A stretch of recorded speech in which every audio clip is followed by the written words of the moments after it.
3, go. Hi, and welcome to another episode of Today's Chiropractic Leadership. I'm Dr. Jason Deitch, and I'm here with Dr. Gerry Clum. Dr. Clum, good afternoon. Good afternoon to you, my friend.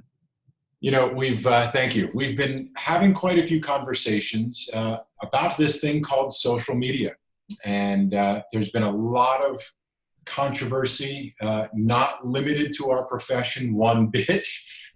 There is a lot of use, and I'll dare say misuse, and perhaps even abuse of what this tool is, how it's intended to be how it's intended to be used, and how people are using it. We were having some conversations, watching and observing, in fact, how chiropractors are using social media.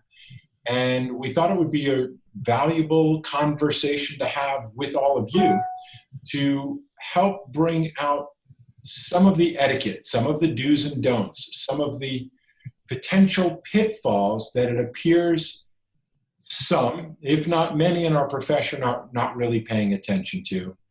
Dr. Clum, I just wanted to sort of bring up the conversation so that we can really provide, a leadership perspective on both the potential this tool has to do good and the potential it has to, in some cases, be damaging, hurtful, or even dangerous in some cases. Yeah. Let me bring it back to you and just sort of have you give us an overview. What's your state and perception of how our profession is using social media these days? Good, bad, and ugly. Well, it's interesting. The last couple of weeks, not with anything directly related to chiropractic, but with the shooting in Gilroy, the shooting in Dayton, the shootings in El Paso, and then moving on to the Epstein stuff and all of that business, and everything that's going on around us in society. Frankly, I've been kind of shocked at the language, at the vitriol, at the absolute "I've got the facts" perspective, and that many of our colleagues are putting forth. And then I got to thinking about the recent troubles of the governor of Puerto Rico. He's out of office because of a social media gaffe. And then I got to thinking about the Border Patrol agents, the Customs and Border Patrol people, who had a closed Facebook page, and whether it was gallows humor or whatever it might be, I don't know. I wasn't in their shoes and so on. But when somebody else looks at it, it was awful. And we've seen the same thing on the part of police and virtually anybody in authority. And so, I kind of liken it and imagine that we're at a spot with social media like we were when automobiles first came on the scene. We had horses, we had bicycles, we had wagons, and we had these things called cars, or whatever we referred to them, automobiles, whatever we called them at that day. We had no rules. We had no traffic signs. We had no etiquette about how to use them. And I'm sure there was a lot of carnage, and I mean literal carnage, in those early days, if there isn't enough now. But until we figured out that we need to have some parameters, and we need to have some conventions to use to make this tool work, being the automobile, I think we need the same things relative to this environment. And the one thing I hear people say, well, it's my right to say what I want to say. So absolutely it is. Absolutely it is. But it's also your liability in terms of what is heaped upon you. And the point where it becomes concerning, I think, for you and I is what gets heaped upon us as a profession as a result of some of the behaviors. I guess I think about social media, and I'm not a heavy user. But I think of it from the standpoint of, is there something on there that if it was in the front page of the New York Times, I'd say, oh crap. Or if that it made it to the PTA newsletter from my kid's school, I'd say, oh God, I wish I hadn't said that, or whatever the case might be. And try and reflect through a different lens that I've got the right to say it. And maybe take it from the standpoint, I admit you've got the right, but because you can, should you? Right. And then because you can, how should you becomes another element of that. So, I think as a discipline, we could be very embarrassed by some of the carrying on that we see on Facebook, should somebody decide to look into that and dig deep. And if they can crack open a closed Facebook page of the Border Patrol people, they could do the same for the chiropractors. And, it could be a very long, bad day if that were to happen. Yeah, I think, referencing your automobile metaphor, I believe this is literally where they came up with the idea of curbs. All right. Yeah. Probably where it started. Yeah. And in today's day and age, it might be known as a filter, to really use some judgment about the consequences. I think this is sort of part of somewhere in the definition of maturity. There is a transition from just expressing your feelings in the moment to appreciating the consequences of doing so. I just recently released a book called Unmarket Your Practice that is very much based on this idea. And the sort of major premise of the book is, if social media can make all these bad things happen, it is just as powerful and has just as much potential to equally make good things happen. It's not up to social media, it's actually up to us. Social media collectively is nothing more than a bunch of pipes representing messaging of our collective voice, our collective consciousness. We're the ones contributing to the conversation. And I think that's what I'm, sort of picking up and hearing you say is, as you said, you have the right to say just about anything outside of, hatred and porn. But there's a lot of damage that can be done, within those realms. In fact, you mentioned a few outside of our profession.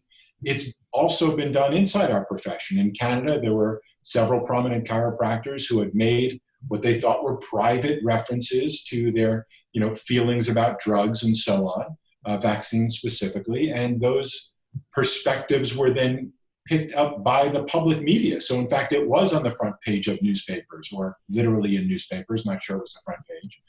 But it is something I think that is a really smart thing for us to start having a conversation around, which is, what are the potential consequences as well as what are the potential benefits? Yeah. Most in our profession have thought of it just simply as an advertising tool to get more new patients, and the bar, the local saloon where you can, hang out and shoot the breeze, and it's all going to be amongst like minds. That's a very important point, and one that I'd like to put an exclamation point on. The language of Facebook, for example, where we're talking about our friends. To me, this is the equivalent of going into a casino and getting chips instead of cash. Okay? Well, it doesn't spend the same way. Well, friends that you'd sit down and have a personal conversation with over a glass of beer, and friends on Facebook ain't the same. And the presumption that they're equivalent, and that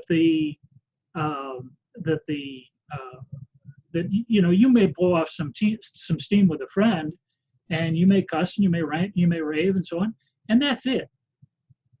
But in this environment, that's forever, and you have no idea where that quote friend unquote is going to go, allow, or take you with those comments.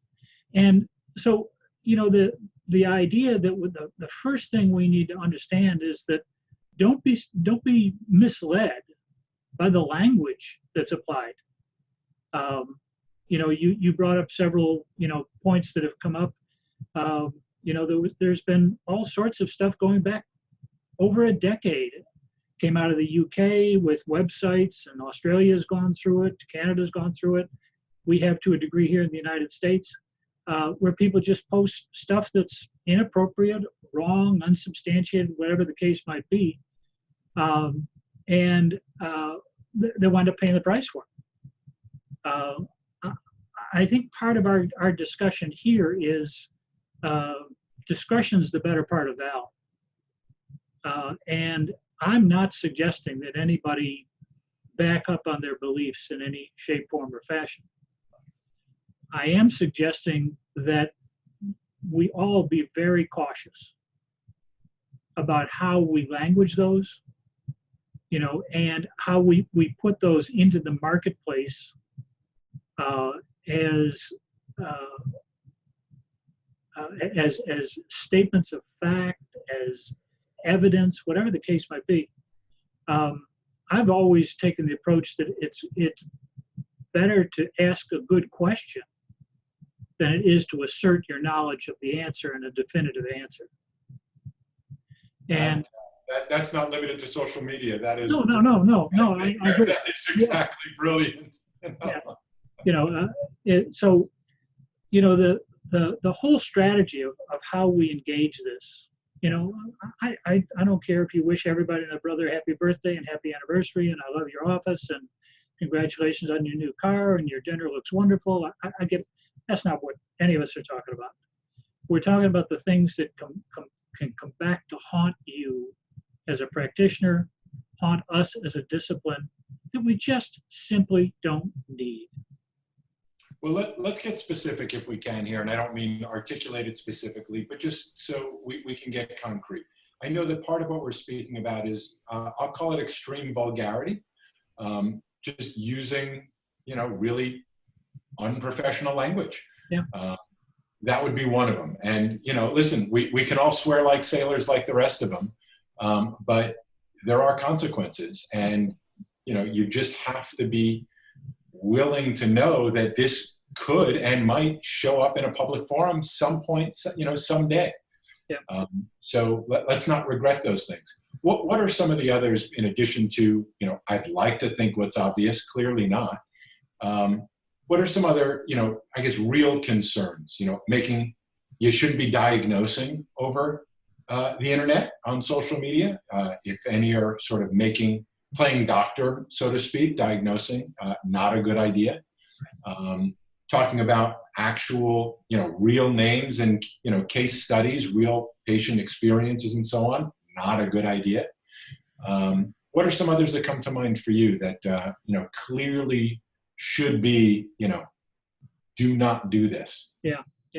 I think if we keep it to the broadest possible net, the language issues that you've already spoken about, the discrimination issues that people get into, whether that be sexually oriented, whether that be ethnically oriented, whether that be gender oriented, whatever it might be, and then the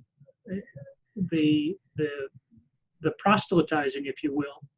If you're a Christian or you're a Buddhist or you're a Jew, I'm happy for you. Excuse me.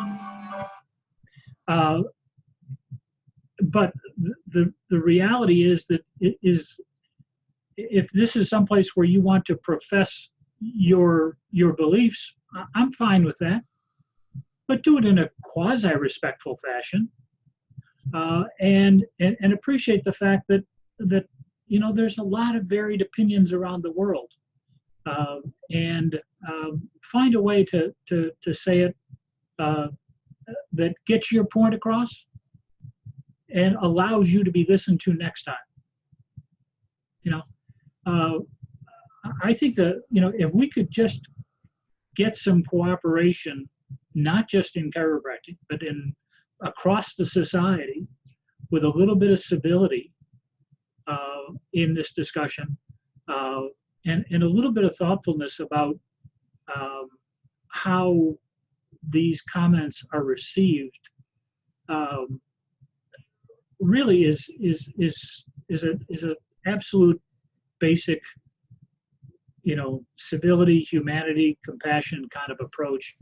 And I'm not shooting for the moon here. I'm just asking, let's just think about what our stuff sounds like to somebody that doesn't know anything about us, or worse yet, to somebody that doesn't like us.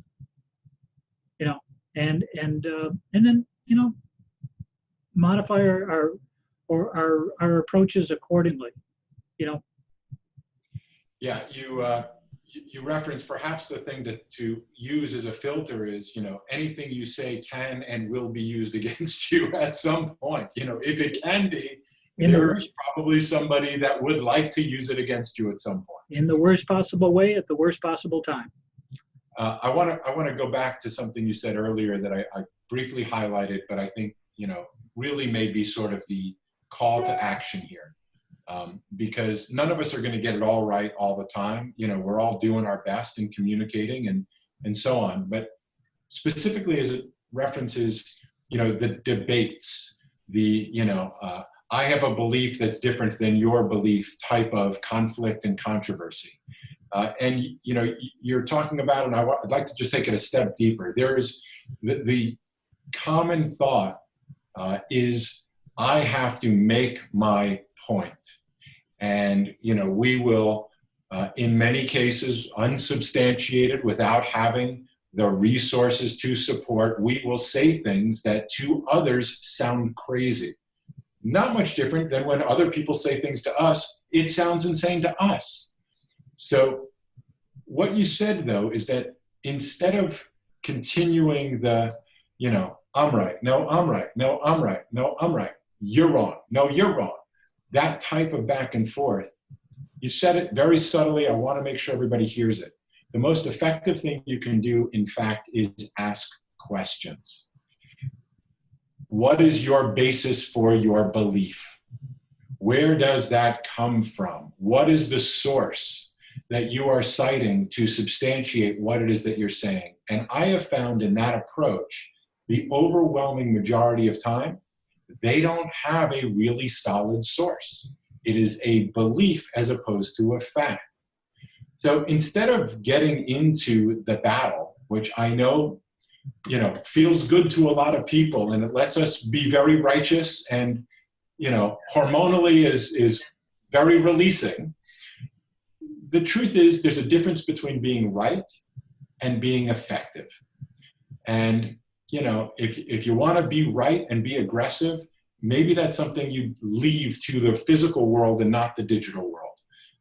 And you can have those in controlled environments and, let it fly. But in a digital permanent world that we're living in right now, it is far more effective to simply ask people how they can support their claims. And if you are, I mean this in a positive way, lawyer-like, in that you're strategic in your questioning and in your follow-through, in many cases you can make your points more effectively by leading them down the pathway that they can no longer defend what it is they're saying. In fact, we were having this conversation yesterday along the lines of those who are so certain and sure of their beliefs based on the media. But the media can't always be trusted because every other, in between all of the news reports, are pharmaceutical advertisements. It becomes very obvious that that source is a tainted source of information if you want to be strategic and effective. If you just want to be right and blow off some steam, that is another approach. And I think what we're saying here and really suggesting, strongly recommending, is to, listen, chiropractors, we are a minority group of sorts. And unfortunately, it feels as if we have to take an even higher road than the majority. It's just sort of the fact of where we are. Do you agree with that? Yes, I do, and there's a couple different situations there. Is that relative to that point you were making about our status as having a minority view in healthcare or wherever, whatever subject we might be talking about, if we do have that minority view. Like it or not, the way of the world is that when you are the majority, you speak for yourself. When you're the minority, you speak for the minority. And I'm not telling you that's how Gerry Clum wants it. I'm not telling you that's the way it ought to be. I'm telling you that's the way it is. Yeah. And all over the world, regardless of the subject, politics, religion, you name it, guns, abortion, whatever. It's the situation that the individual in the minority position speaks for the whole. That's one problem. Another problem is that we have this this tendency to I'm going to try and say this if I can, anthropomorphize our discussions. And I remember something that Sid taught us, you and I both, decades ago, and he would say that there's more in the man, excuse the sexist consideration, there's more in the man than there is in the stand. And what the current environment is doing is that people are dismissed based on their stand. Your view on vaccines, your view on abortion, your view on guns, your view on Trump, your view on Biden, whatever the case might be, that one thing alone dismisses everything about that individual. And what a terrible disservice. What a terrible disservice. I don't ever want to be defined by any one moment in time or one comment that I've made over time in my lifetime. I have offended lots of people. I guarantee it. I am not some paragon of virtue that has figured all this stuff out. I can see a problem when it's ahead of me, and that's what we're talking about. But how we approach it, that minority consideration is one. The other consideration is that the person becomes a surrogate for the issue. And when the person becomes the surrogate for the issue, we dehumanize the individual, and then we can say or do anything with impunity because they're no longer human. And we just got to stop. It reminds me, Dr. Rob Scott, president of Life University, earlier this year gave a presentation, from stage that he referenced this idea called a culture of contempt.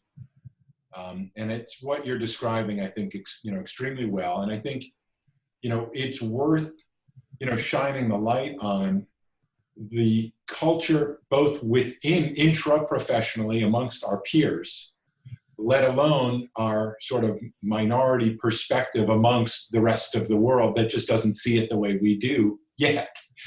And do you want to speak to maybe both internally and externally, kind of what should it look like? We do have disagreements. We do have, controversies. What do you see? Help us see sort of what the right approach might be, or a better approach, if right's not the word. I remember the first accreditation visit we ever had at Life West decades ago, almost 40 years ago now. The examiner found something that I didn't agree with at all. Not unusual in an accreditation process. It's a confrontational event. I